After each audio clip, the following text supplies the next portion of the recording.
Good evening. Tonight we are gathered together as a community for a truly special purpose, to support an incredible organization that has been changing the lives of many for 124 years, or 23 years, please, just said, the Babyfold. I want to talk about something that many people find very difficult to discuss, let alone speak openly about: childhood abuse. It is a subject that carries pain, fear, and silence. My story began far from here in Russia, where I was born and I spent the first 8 years of my life. My mother was very young when she had me, and I was born with a birth defect called double hip dysplasia, something that is quite fixable with proper medical care. But being born in Russia to a young mother who was poor and facing her own struggles, this was something that was not something she could do. I didn't receive the proper care to fix it. I don't know much about my mother's history, but whatever challenges she was facing, she couldn't face them while raising me, especially one with medical issues. So she made the decision to give me up. From the very beginning, life presented me with my first set of challenges. I spent my early years in an orphanage. It was not a place that was filled with laughter or love, but with darkness. In that world, children didn't just simply grow up, they either lived or they died. Fairy tales were meant for storybooks, and happy endings had to be fought for with everything that you had. Tonight, I want to share a few pieces of my story that isn't easy to talk about, but it is important. It will offer a glimpse into the lives of children who have suffered abuse and will reveal what is known as the ugly truth. Growing up in an orphanage, most people imagine safety and care, but for me, it was a place of pain.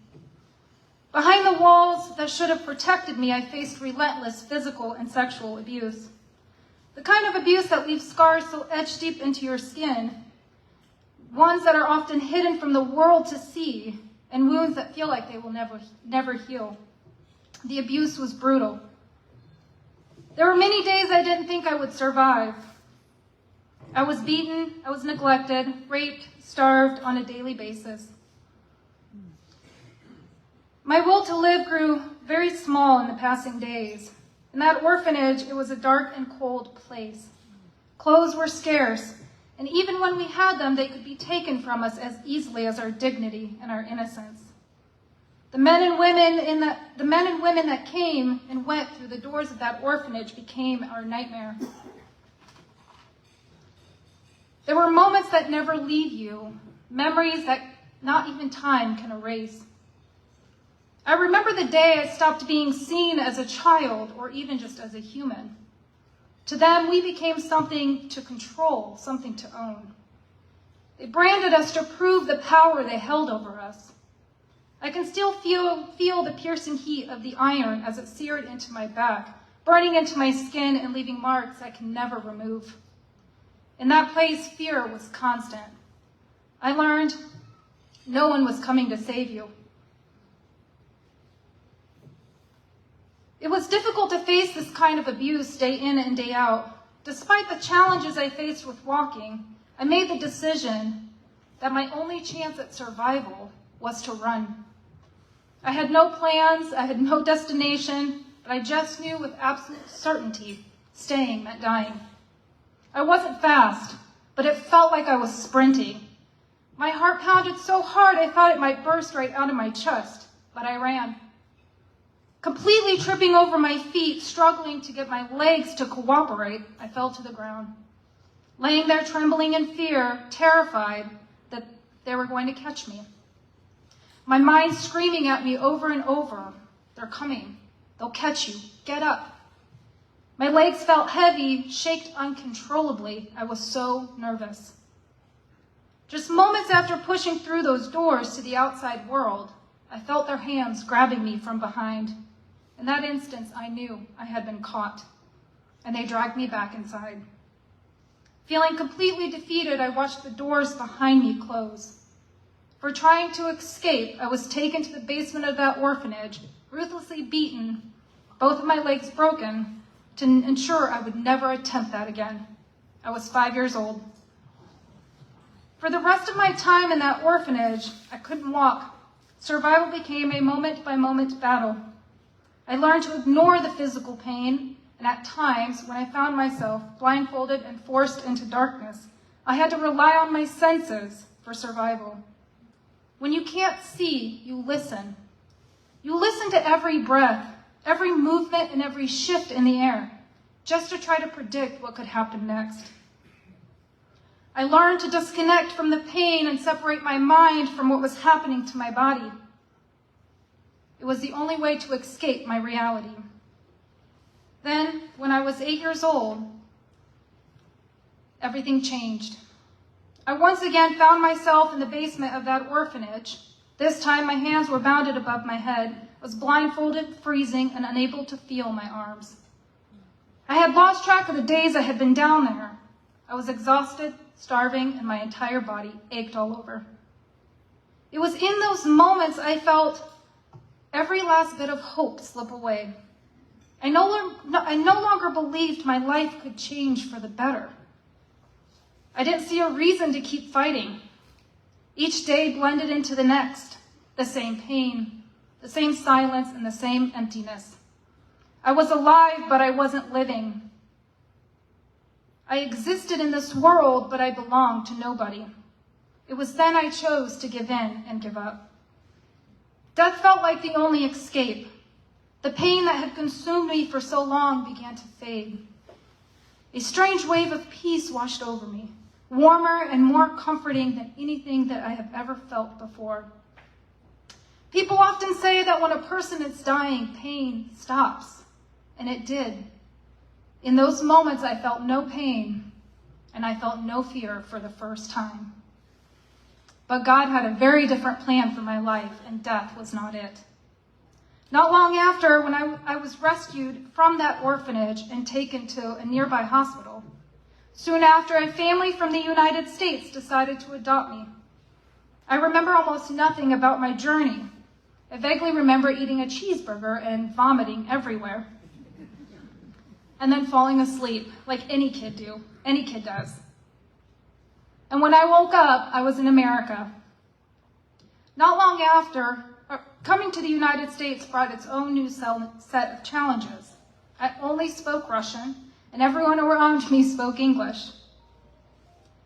I felt invisible, but not because of fear this time, but because I couldn't communicate my needs or understand this new world around me. I required extensive medical care upon arrival. I had many surgeries in the first few years of living here.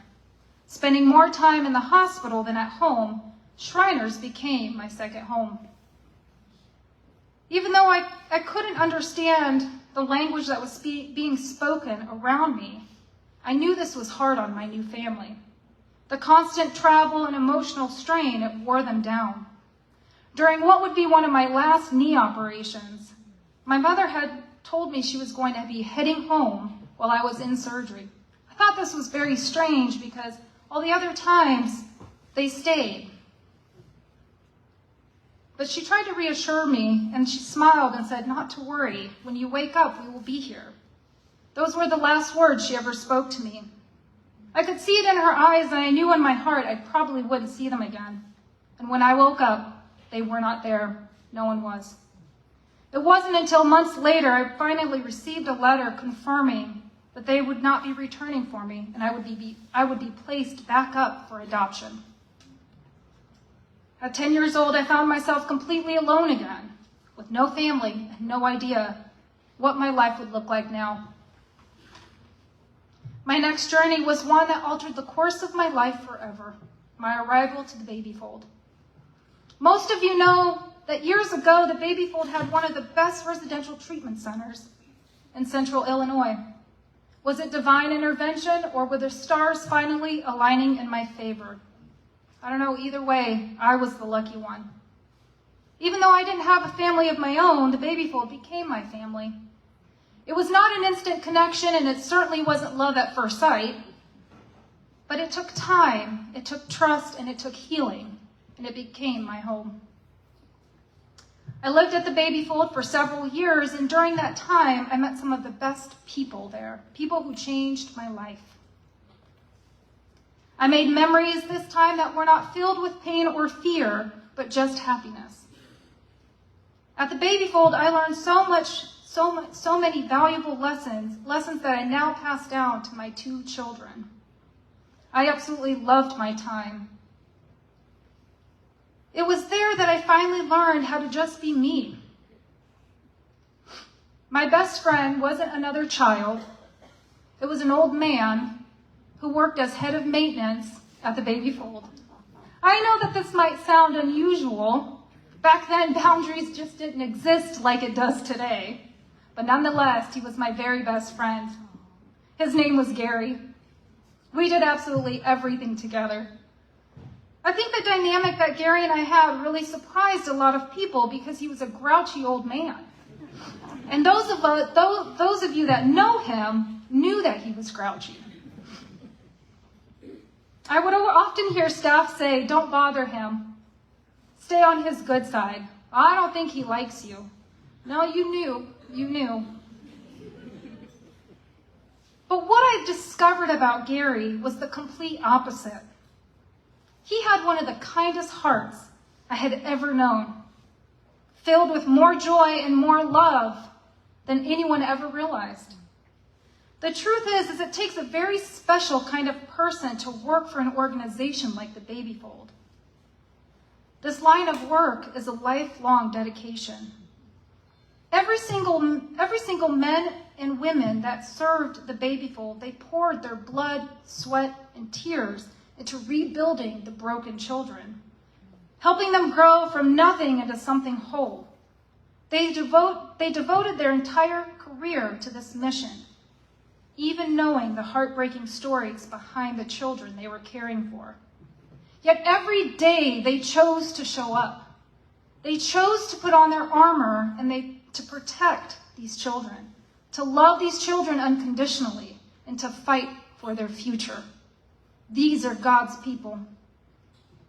While I did have therapy at the Babyfold, the most healing I ever experienced was simply spending time with other people, doing normal, everyday things.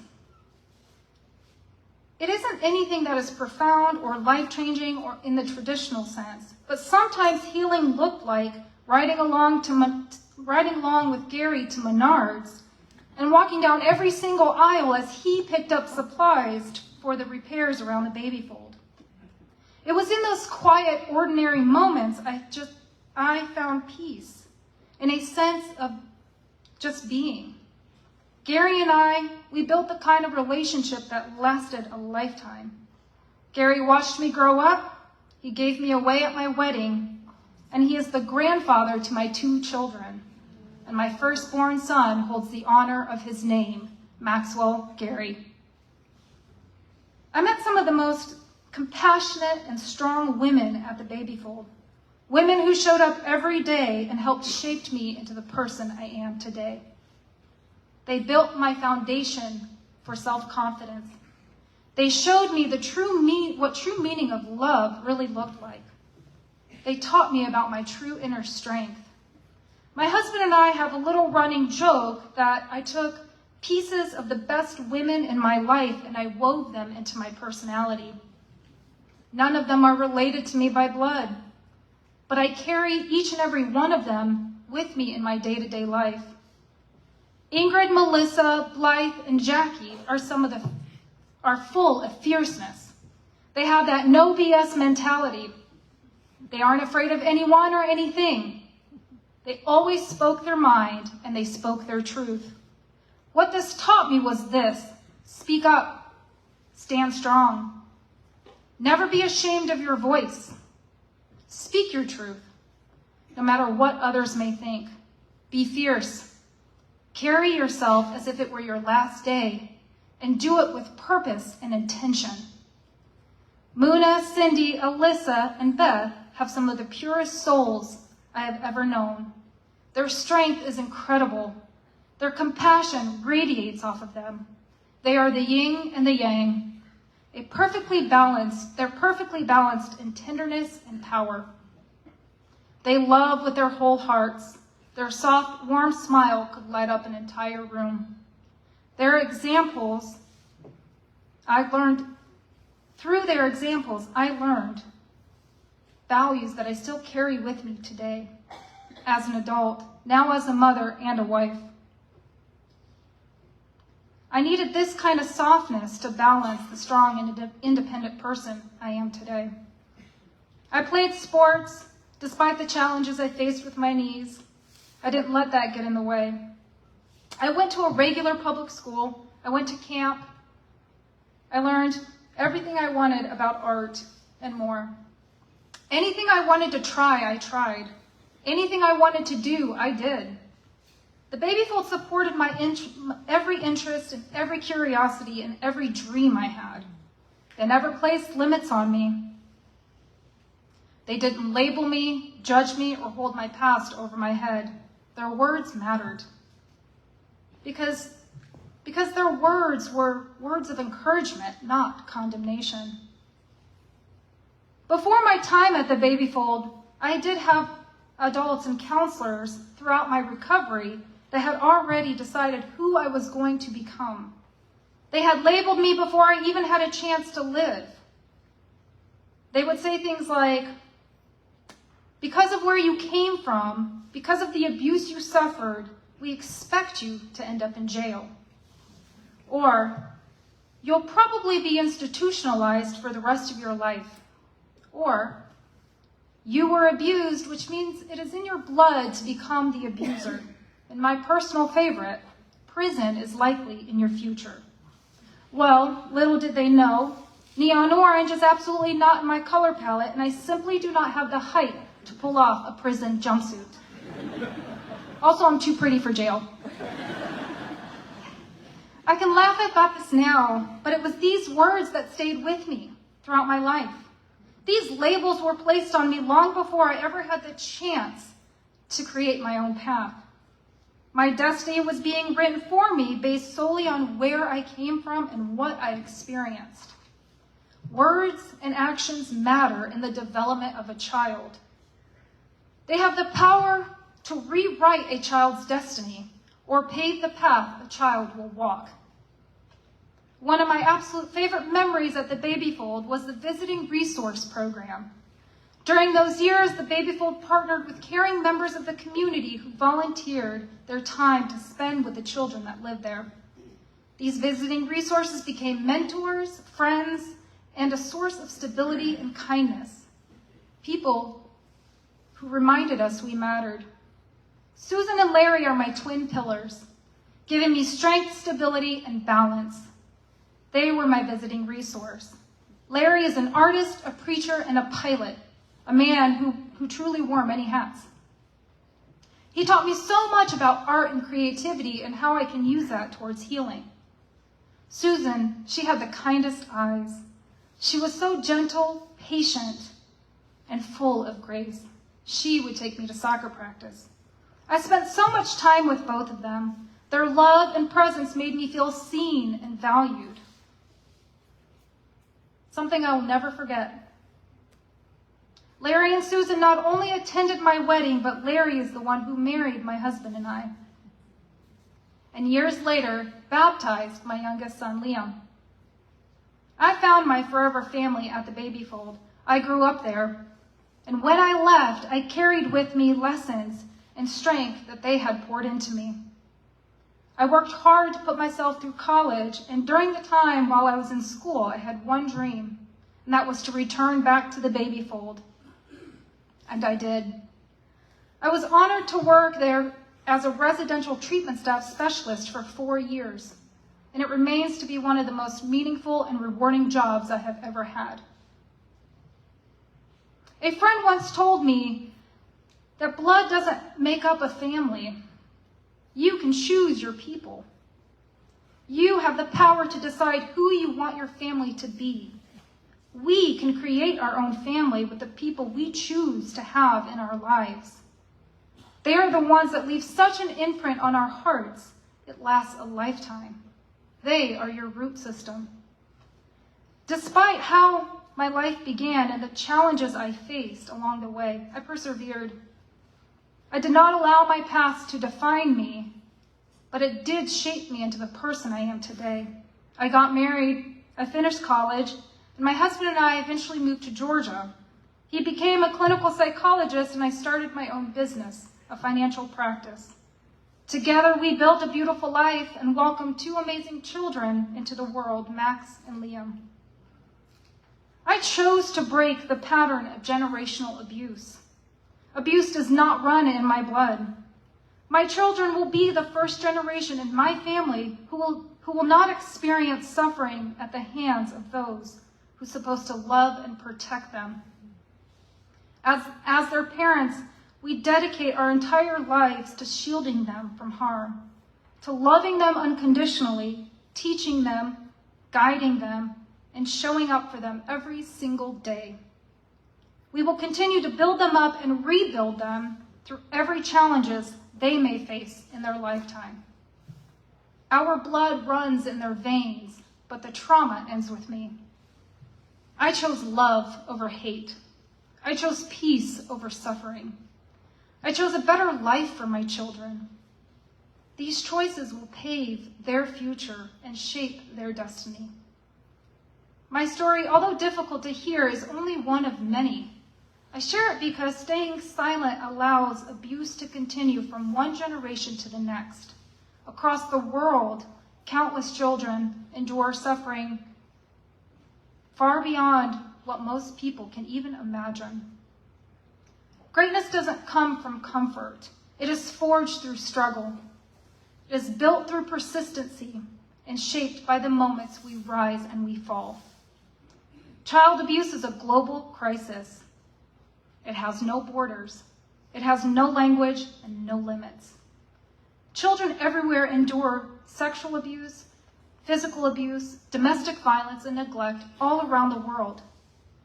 Their innocence stolen not just by strangers, but by often the very people that should have been protecting them. Abuse wears many faces. It can be your next-door neighbor, a teacher, a parent, a grandparent, a coach, an aunt, or an uncle. Abusers do not come with labels. They hide behind trust. Exploiters can be family members, romantic partners, peers, educators, employers, and community leaders. Some children continue to attend school while living at home, while being abused, trafficked, or neglected. Sometimes a dramatic rescue is not always the answer. Trauma-informed support systems and trained responders like the Babyfold create a real pathway for victims to escape exploitation and begin to heal. God's children are not for sale. God's children are not created to be abused or to be used as a pawn in someone else's game. Their worth is not measured in gold, but in the light of the Creator who made them. Child abuse must come to an end. It is our moral duty to protect the most innocent among us. It is truly remarkable that Babyfold has been providing services to children and families for the last 123 years. This legacy has been made possible because of your continued dedication, support, and generosity. It is your commitment to this organization that keeps this mission alive. The Babyfold's mission is to build positive futures for family and children by reflecting Christian principles of love, hope, and healing. I would love to leave you with this last few thoughts. If it is not us who take a stand against child abuse, child endangerment, or child trafficking, then how many more children will suffer until someone does? One day we will look back and we will realize that through every challenge, every heartbreak, and every fight for what is right, we become unbreakable. Theodore Roosevelt quoted, "It is not the critic who counts. It's not the one who points out how the strong will stumble or how the doer of deeds could have done it better. The credit belongs to the one who is actually in the arena, whose face is marred by dust, sweat, and blood, who strives valiantly, who falls short again and again and again, who knows great devotion, great passion, and great sacrifice, and who in the end may taste the triumph of high achievement. and who, if they fail while doing it greatly. What I learned is if you're going to be brave, you are going to fall. Thank you.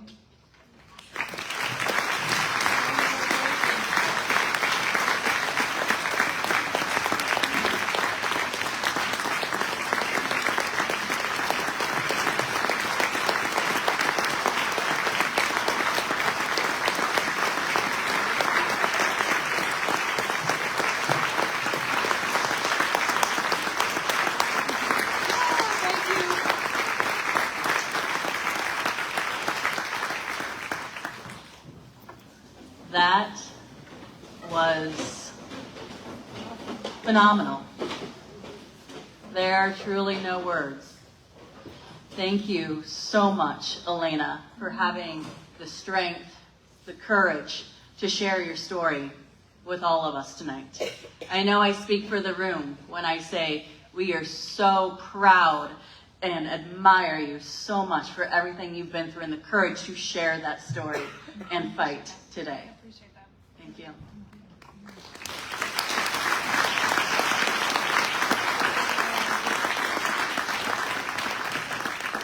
Elena's story is one of extraordinary challenges, determination, and the ability to overcome, and the story of life-changing miracles. She found hope, healing, and a future that she had never imagined, and none of it would have been possible without people just like you. Tonight, your kindness, your compassion, your care is critical.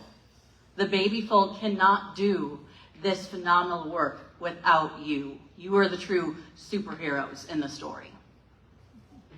Elena, can you talk about what impact donations made on your stay at the Babyfold? Yeah, so the donations is what funded my stay at the Babyfold when my parents ditched me. So, that's super important. I wasn't awarded the state. I never was. So when they, decided to bounce, the donations that were received is what paid for my stay, from my understanding. So thank you. And do you want to share a little bit about your room while you're staying there? Yes. So I met Sam about a year or so ago, and I don't remember in what capacity why we met, but we did. And when I went into her office, it looked so familiar to me, and I realized it was my bedroom at the cottage. Yeah, it's my bedroom. And so now, it looks great now. She's done a great job with making it feel warm and cozy, but I just loved it. It had the big old window, and so yes, now Sam is occupying my bedroom brood. I tried to take good care of Elena's first bedroom, but I think that's also a beautiful testament to how the Babyfold believes in being proper stewards of all of our gifts, all of our donations. We recycle well. We recycle very well. And again, none of this is possible without you. I know Elena's story is one of great change, just so phenomenal, life-changing. I want you to know there are thousands of little Elenas waiting still today. There are little Elenas all throughout the Babyfold, and they can't do this without you. They're waiting for their escape. They're waiting for their miracle makers. And that's where you come in. If you want to make a miracle happen tonight, take out your phone, scan that QR code that's right in the middle of your table. Or please come talk to me or Cleet or Elena. Don't talk to me, I don't know how to do it. Or any of my team members. Because what I love most about my job is we get to make miracles happen. So if you want to change the life of a child just like Elena, Tonight is your opportunity to do so. Thank you for all that you have done, and thank you for all that you will continue to do for local children and families just like Elena. We cannot do this work without you. Blessings. Thank you. Thank you.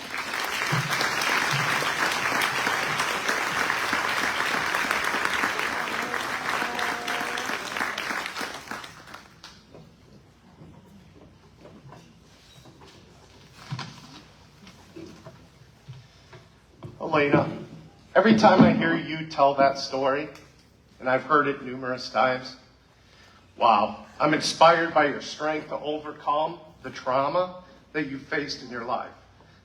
Thank you.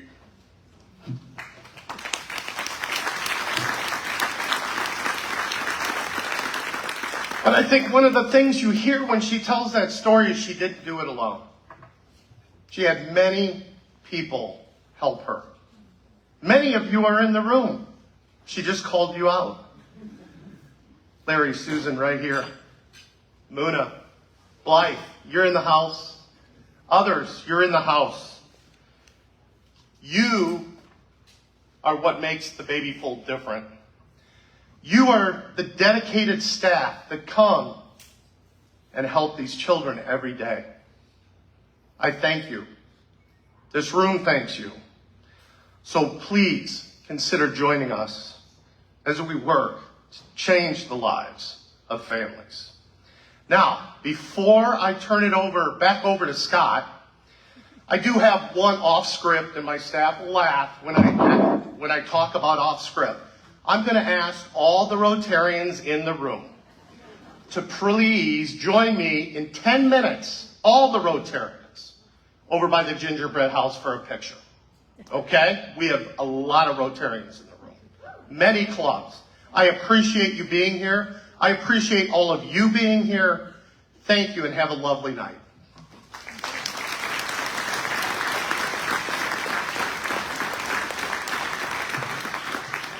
All right, really quick. One more standing ovation for Elena.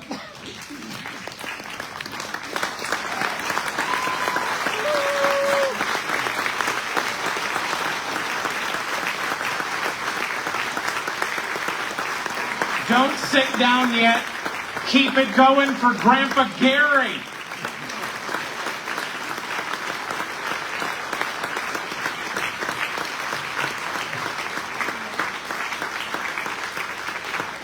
You may be seated. Thank you. Just know that your butt in that seat is appreciated. Thank you for being here. But you are more than a butt in a seat. They want you to buy every tree and every wreath in here. They want you to buy every Caribbean vacation and wine package and dog babysitting or whatever, gingerbread houses. Please know that the difference, other than having a delicious meal from Rob Dobbs, is you can support the thousands of Elenas that are out there. Know that you can make the difference. Thank you to everyone who makes this Babyfold's mission possible tonight. It has been an incredible reminder of why the Festival of Trees happens every year. And before we wrap up, just a couple of reminders. The silent auction runs through Saturday evening, so keep bidding for a chance to take home something special. For the gala ticket holders tonight, your ticket also includes free general admission to the Babyfold's Festival of Trees all weekend long. Hold on to your ticket. Simply present your ticket at customer service when you arrive. In just a few minutes, the band will start up again. Please turn your event program to see all of the fun that you can have tonight at your private preview of Festival of Trees. You can grab a signature cocktail, place those bids in the online auction. Remember, every dollar supports the future Elenas that are waiting for your help. Every dollar, 100% of every dollar. And enjoy. The celebration tonight continues. We may be done speaking. The music is going to continue on. You have full access to this entire event tonight. It is a VIP preview. Feel free to dance, mix and mingle, go and bid, go up and take selfies. Tonight is supposed to be a celebration and a party for something as incredible as the Babyfold. Thank you for coming out tonight. We appreciate it. The night is not over. Get a cocktail, celebrate with friends and family, and enjoy. We'll welcome the band back up, and let's make it a great evening. Thank you for coming out tonight.